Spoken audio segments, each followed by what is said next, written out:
ശബരിമല മകരവിളക്കിന് മുന്നോടിയായി എരുമേലി പേട്ടതുള്ളൽ ആരംഭിച്ചു. അമ്പലപ്പുഴ സംഘത്തെ നയനാർ പള്ളിയിൽ മഹല്ല് കമ്മിറ്റി സ്വീകരിച്ചു. വൈകിട്ടാണ് ആലങ്ങാട് സംഘത്തിന്റെ പേട്ടതുള്ളൽ. ടോബി ജോൺസൺ ഇപ്പോൾ വിവരങ്ങളുമായി ചേരുന്നുണ്ട്. ടോബി, എന്തൊക്കെയാണ് വിവരങ്ങൾ?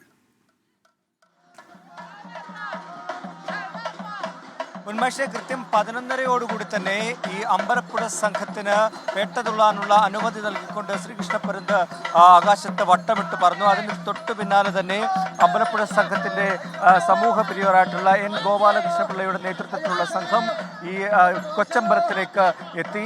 അവിടെ പേട്ട കിഴി സമർപ്പിച്ച് തിടംപേറ്റി അവിടെ നിന്ന് 3 ഗജവീരന്മാരുടെ അകമ്പടിയോടുകൂടി പേട്ടതുള്ളി പുറത്തേക്ക് വന്നു.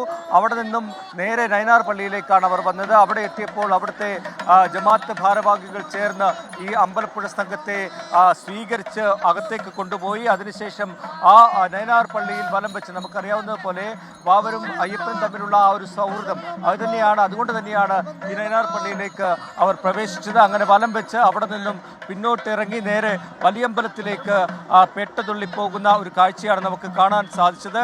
എന്തായാലും ഉച്ചയ്ക്ക് ശേഷമാണ് അയ്യപ്പന്റെ പിതൃസ്ഥാനീയരായിട്ടുള്ള ആലങ്ങാട് സംഘത്തിന്റെ പേട്ടതുള്ളൽ നടക്കുന്നത്.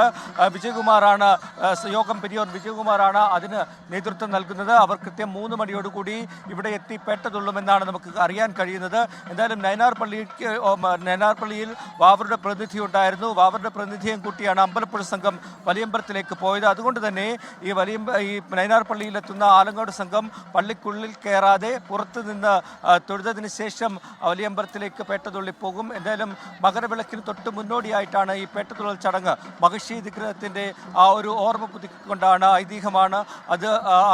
ഐതിഹ്യം പിന്തുടർന്നുകൊണ്ടാണ് ഈ ഒരു പേട്ടതുള്ളൽ നടക്കുന്നത്.